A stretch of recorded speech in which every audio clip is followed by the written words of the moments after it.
Esses dias eu tava me lembrando da primeira vez que eu comecei a dizer não, né? Assim, conscientemente, porque obviamente que eu já tinha dito em algumas ocasiões, mas eu lembro que foi com uma amiga, que era uma amiga muito próxima minha, a gente era tipo irmã, né? Eu praticamente passava os finais de semana na casa dela, na época da adolescência, né?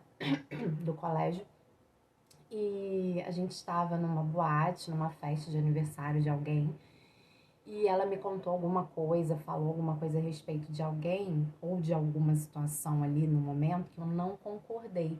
E aí eu fiquei quieta, né? A minha reação foi não esboçar nada, até porque a gente estava num ambiente com música, né? Se divertindo ali. E eu sou muito ligada à música, então eu estava muito curtindo aquele momento. E nisso que eu fiquei quieta, ela virou pra mim e falou assim: não é? Tipo assim, e aí, você não vai concordar não? Como quem diz, né? E aí eu olhei pra ela assim, meio que assustada. Falei, nossa, ficou estressada, né? Eu pensei assim, olhei pra ela. Eu fiz assim, não concordo. Mas assim, foi uma coisa tão natural e a gente tava num ambiente tão aleatório, né? Que, enfim, que aí eu fiquei pensando sobre isso pra trazer aqui pra vocês, que a gente começa a dar esses passos de dizer não, de colocar as nossas vontades, são nas pequenas relações, né? Nas relações mais íntimas. Primeiro, isso vai se espelhando também no contexto empresarial, corporativo, enfim, em qualquer outro tipo de situação. Só que isso foi aprendido num contexto primário.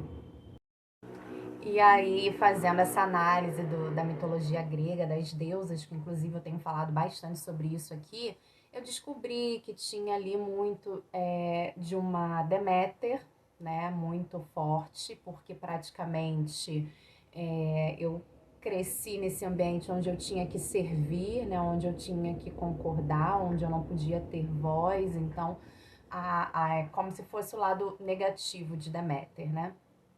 E também tem a contrapartida, porque aí se Deméter está muito em cena, Perséfone acaba não existindo muito, né? Que é a filha de Deméter.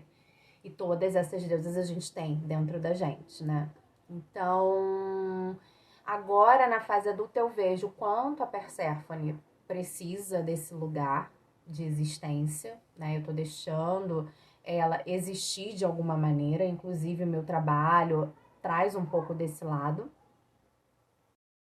Quando eu falo que o trabalho traz um pouco, é porque a criatividade vem muito dessa perspectiva da criança, né? E Perséfone, por ser a filha, representar o arquétipo da filha, tem muito dessa simbólica. Então, eu deixo ela existir bastante nesse lugar criativo. E aí, aos poucos, eu fui me afastando, né, dessa amizade, que inclusive ela não era assim só comigo, né? Ela na época tinha também um namorado onde ela queria ditar se ele iria usar o boné ou não, enfim. Até produto de cabelo para ele usar, para ele não ficar careca, ela queria dizer se ele ia fazer ou não, enfim, gente, assim.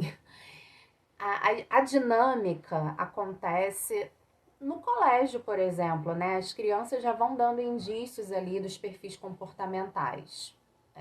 Elas vão crescendo e isso só vai aumentando, né? Esse perfil vai sendo replicado. E hoje, assim, com mais consciência sobre mim, eu percebo, né, o quanto esse aprendizado foi importante para minha vida, principalmente hoje, eu que sou autônoma, né, sou dona do meu próprio trabalho, o quanto é importante esse processo de individuação, que é o processo de você integrar o teu lado masculino com o feminino, que Jung propõe na psicologia dele, psicologia analítica. E foi uma coisa que foi acontecendo muito naturalmente, né?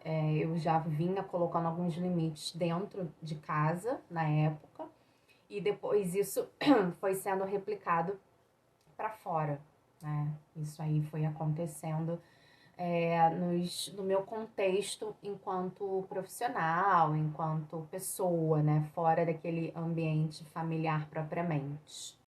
Esse tipo de perfil, obviamente, que essa pessoa tem um cargo de gestão há quase 20 anos na mesma empresa, né, para você conseguir se manter durante muito tempo no nível de gestão, você precisa entender muito dessas táticas de guerra, né? Você precisa ser um profissional que saiba fazer esses jogos de poder, né? Mas isso está caindo por terra, né? Então é uma coisa que vai precisar ser mudada. Não só por ela, mas para quem aqui tem esse tipo de hábito, para quem aqui tem esse tipo de conduta, porque esse tipo de conduta vem prejudicando muito os ambientes organizacionais, a gente sabe, né? NR1 tá aí para provar. E aí eu fui ver no meu mapa, né, aonde que eu tinha essa Perséfone e tudo ficou muito claro para mim, no meu mapa astral, né? Então é isso, gente. Autoconhecimento é vida, te liberta, é libertador.